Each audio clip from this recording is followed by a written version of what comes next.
Okay. So make sure this is like right, nice and bright. That's better. Okay. Okay. So what I want to do is say, let's hypothetically change this problem where we have more than one place where we have prescribed displacement. So let's say we're clamping this side as well. Okay. And we were applying loads somewhere else. But now let's just focus on the fact that we're clamping both front and back of the system. Okay, so I just want to go through this explicitly. And so this is now still associated with force balance node 1, 2, 3, 4, 5. And essentially I have now Q1, Q2,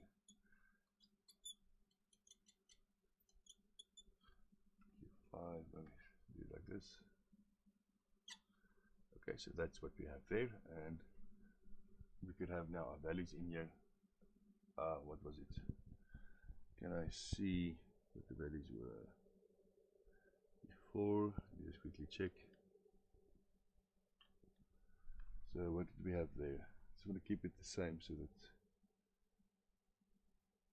that is the wrong video.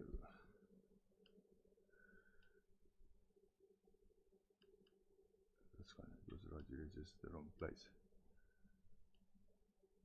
Okay, so I could say it's A, E, D,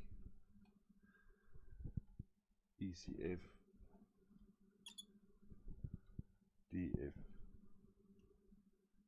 E plus G, then it's KJ,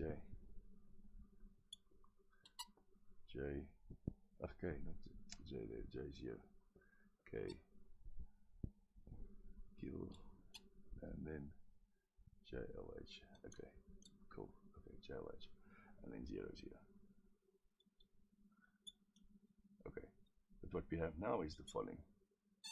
We have Q1 is 0, then it's Q2, Q3, Q4, and Q5 is again 0. Okay, and now we have places where we can have some reaction force 1 here and a reaction force 5 there. Okay, that are unknown that you're going to have to solve for afterwards. Okay, and I'm going to put in R1 and R5 in here just as a reminder, because typically this will be a zero vectors only values with the associated loads that we apply. Okay, this is just to serve as a reminder that I'm putting R1 and R5 in. And now what I want us to do is to say, well, we want to try and partition this system as follows.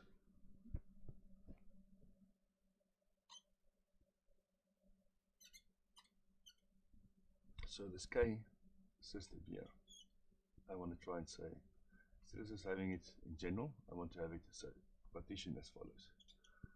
I would like to partition it into stiffness components that are free, that are associated with the free, let's call it, not free, let's call it unknown rather. The unknown rows and the unknown columns. So the rows that are associated with variables that are unknown, 2, 3. So that, as well as the columns that are associated with variables that are unknown, K, U, U. Okay.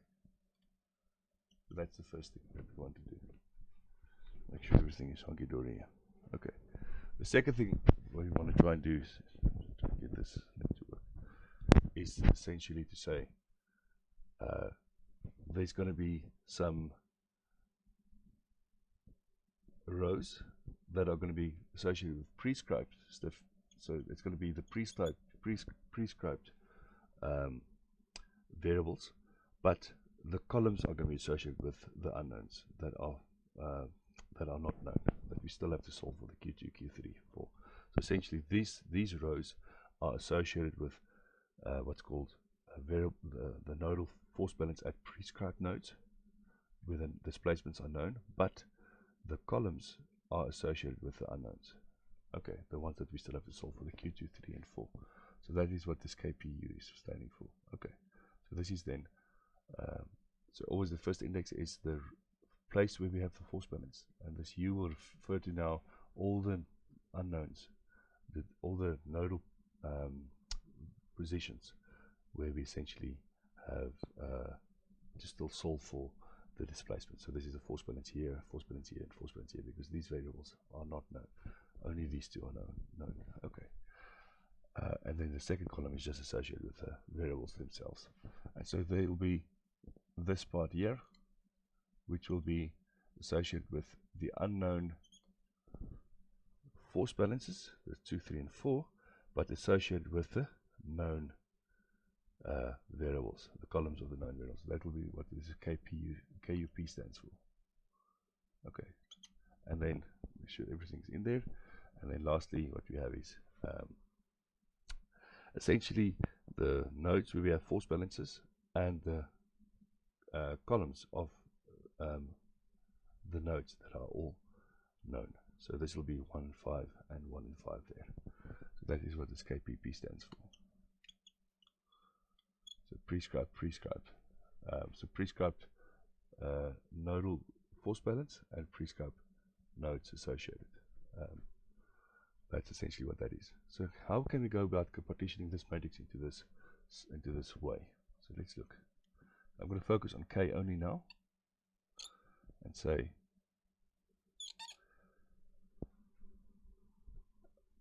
the degrees of freedom that are associated with that are still unknown, that are associated with unknown variables. So this is this degree of freedom, or this node number 2, 3, and 4, also called degrees of freedom. So that's 2, 3, 4. So we can say 2, 3, 4. Okay, will be the rows, and the columns will be 2, 3, 4. Okay, so that is essentially this partition here. So this little bit of the matrix here will be associated with KUU. Okay, so let's see if we can write that in. So I could say 2, 2. So what is in the second row? So node 2, Q2 associated with what is there. This is C. 2, 3 is F, and then 4 is 0. 3 is D, F, B plus G, 0, 0. Sorry, not 0, 0, 0, Ki. So that's that. Okay. And I know now that this will get multiplied by Q2, Q3, and Q4. So this is what this must multiply to that. Okay, so this is associated with Q2, Q3, and Q4. Okay, so that's that. So there's our first partition that we've done. We've taken this matrix and we've just reshuffled things a little bit. That's all that we've done for now. Okay. Now we can ask ourselves the force balance at nodes that are associated with unknowns. Okay, that we still have to solve for, but the columns will be associated with prescribed variables. So it will be the variable Q1 and variable Q5. So this will be associated then with variable Q1 and Q5. What could be Q5, Q1, doesn't matter, as long as you keep track of that. So if that's the case, then I know that what follows here must be Q1 and Q5. Okay. And then what we say is, well, what is that's what we have, 2, 3, 4 of Q1. So that is associated with ED0. It will be ED0. Can you see that? ED0. It's just this 3 nodes of Q1. Is that little bit there that I've put in there. And then for Q5 it will be that part there, 0JL. Okay, and there I've partitioned, I've got my KUP. That's now the generic case. So this little matrix here is called KUP. Beautiful, can you see that?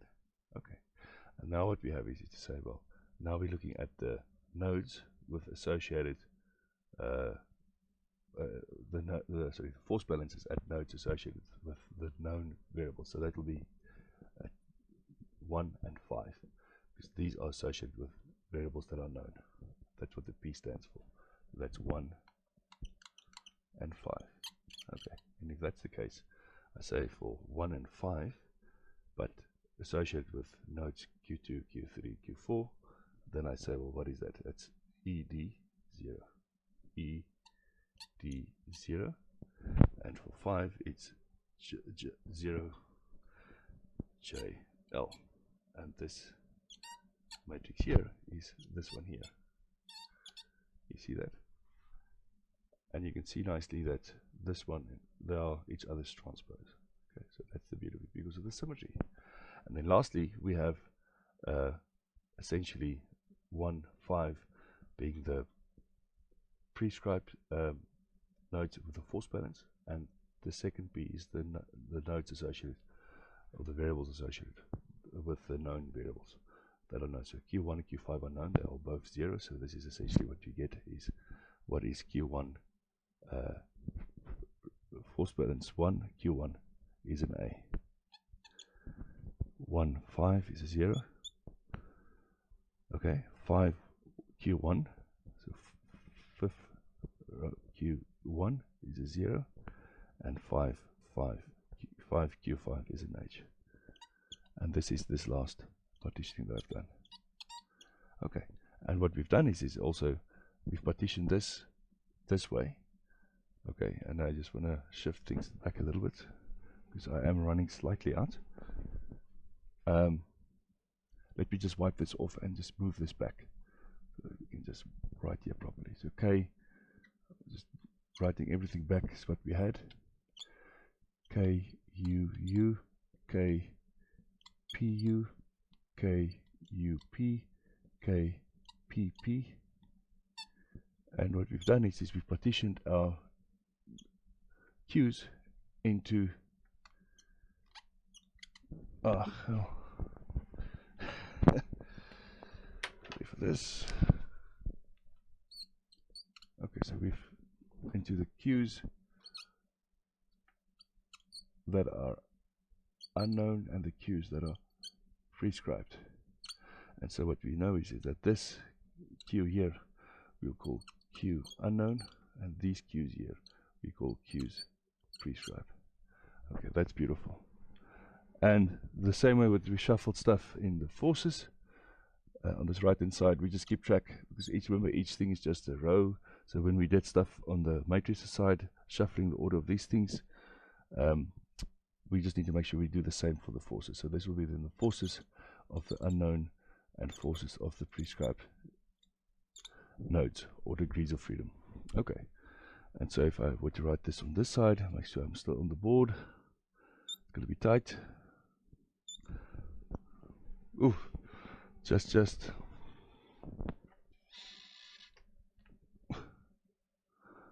All right. So what I can do is to say this will be what you see here will be associated with what was previously in this right hand side in terms of force position. So that I'm going to write here just to simplify this to say what is written in these positions. I'm going to call force 1, force 2, force 3, force 4, force 5. So this is just what was stored here, so I can just keep track with force 1. But what you see is this will just be force 2, this will just be force 3, this will just be force 4, this will just be force 1, and this will just be force 5. And what you know with force 1 and 5, this will be an R1 and this will be an R5. Most of these will be zeros depending on where I put the loading now, because I haven't put a loading in now. But depending on what I do, maybe a body force or something like that, or maybe a point load somewhere, then some of those will be either 0 or a value depending on where I put the load. Okay, hopefully this makes good sense, but this is a generic strategy for us to always partition any system into what is called unknown displacements and prescribed displacements. And this is quite an important point because this really allows us to tackle any problem where we have 3 or 4 or 5 things that are prescribed, and we can just follow this logic and reason. And this really just takes what we have here and just writes it into a different format so that we can go about solving it. Okay, so I'm going to stop this video and then I'm going to explain how we go about solving this in general.